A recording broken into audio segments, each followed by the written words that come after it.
So when was the next time you had one of these in the ditch kind of times? I got on a pretty good roll for a while. I went and started making money. My dad came to me at 10 years old and said, boy, you got to start buying your own school clothes now and your own football cleats if you're going to be this football player. I said, yes, sir. So I started mowing yards for $5, knocking on doors, mowing yards.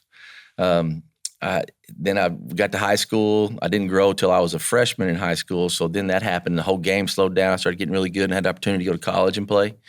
And I was dating my hometown sweetheart. It was awesome, dude. I'm living the dream, right? I'm playing ball. You're living your best life. Yeah, I am life by design. I didn't even know what it was then because I was validating all the things that I had planned. I had spoken those things out. I had written them down. I'd worked towards that. You can't hit a target you can't see, right? Right. It's super important to write those things down and talk about them and go ahead and get in the middle of it and fail. But I was taking my shot, which 10 years old, we won't tell that story today, but I told myself I'm always going to take the shot. Something happened to me pretty devastating at 10, and I said, I will always take the shot. I walked out, and it's been painful, very painful. So I was in Iowa, and I got a phone call from my girlfriend, and I was on a payphone. Remember the payphone, right? Yeah, back before cell phones. Yeah, I had 4 quarters, and I popped it in, and I called her, and I had 2 minutes for 4 quarters. And she was playing that "What's Wrong, Nothing" game. You ever played that with what's wrong? Nothing. What's wrong? Nothing. And you knew something's wrong. Yeah. And I said, listen, Carrie's my wife's name still. And she said, I said, tell me what's wrong. I got 2 minutes and just going to hang up. And she said, paused, and then she said, I'm pregnant. Oh, man. Have you ever seen the cartoon characters on TV? When their eyeballs pop out of their head, smoke comes out of their ears, all their body parts fall off. That was me for about that long. Yeah. And I just pulled the phone back, and then I pulled up and I said, don't worry about it. Whatever it takes, it's going to be okay. Just don't tell your parents until I get there. Well, it was Iowa, and it was a long 3 days. No phone. Right. My life is over as I know it. No more ball. Not going out, doing what I was doing. It just derailed my life right then. And it was a long 3 days. And I get there, and when I hustle. But in that moment, like, what were you thinking? First of all, I was straight in survival mode. Yep. And actually, it was in survival mode. And there's 4 stages of growth you go through. And you guys and there's 7 areas that we talk about. You're very familiar, spiritually, mentally, and physically, and personally. And those 4, think about it. Out of the 7 that we focus on, the first 4 we talk about are about you. Right. And I didn't even know any of this. I've validated it later. I didn't even know that I knew it at the time. So survival mode and there's 4 stages of life: survival, stability, success, and significance. We'll get there. Yeah. So I was in total survival mode. At first, I was in victim mode. I wasn't even in survival mode. Right. I was fight or flight. What am I going to fight? Your eyes were popping out of your head and your elbows were falling off. Yeah. I was either going to, what are you doing? You fighting or flight? The whole time I'm thinking that. And then as the days went on, I think it's innate in me. You talked about it before, but I just said, how do we fix it? Because by personality trait, I'm really outgoing. Have fun, let's do this.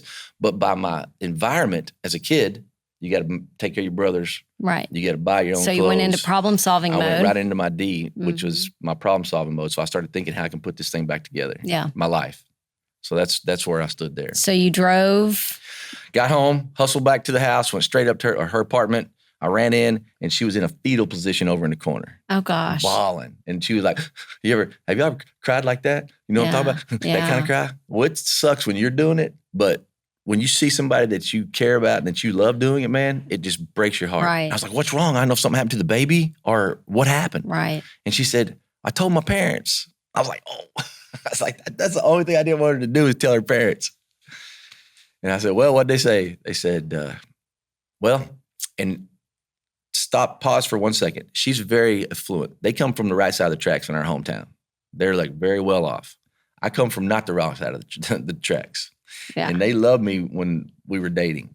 They bought me more Christmas presents than she got. They followed me around, watched me play ball. It was just awesome. But in that moment, I said, what'd they say? And she said, they said, if I marry you for the rest of my life, I'll have to buy my clothes from Walmart. Ouch. I was like, oh, No problem. We got this. That's it. That's the only problem. Walmart's great. It's not a garage sale. Yeah. That's where I got my stuff from. Right. I thought it was going to be, and she did not think that was funny. And she thought that was the most devastating thing ever. And they were hurting for her, right? I don't blame them now that I'm a dad. Yeah. But I said, but in that moment, there was another moment right there. Right. She will never have to want for anything. I'm going to go out and make sure I give her monetarily everything she needs. And sure enough, I got started and fell right on my face and lost everything. Yeah. So I know. But y'all got married. So we got married. We hauled boogie. And had the baby. Had the baby. It was awesome. Was that Presley? Presley, yeah. She's the one that had Hollis. Yeah, we had the baby. It was great. We went out, started making really good money right off the bat.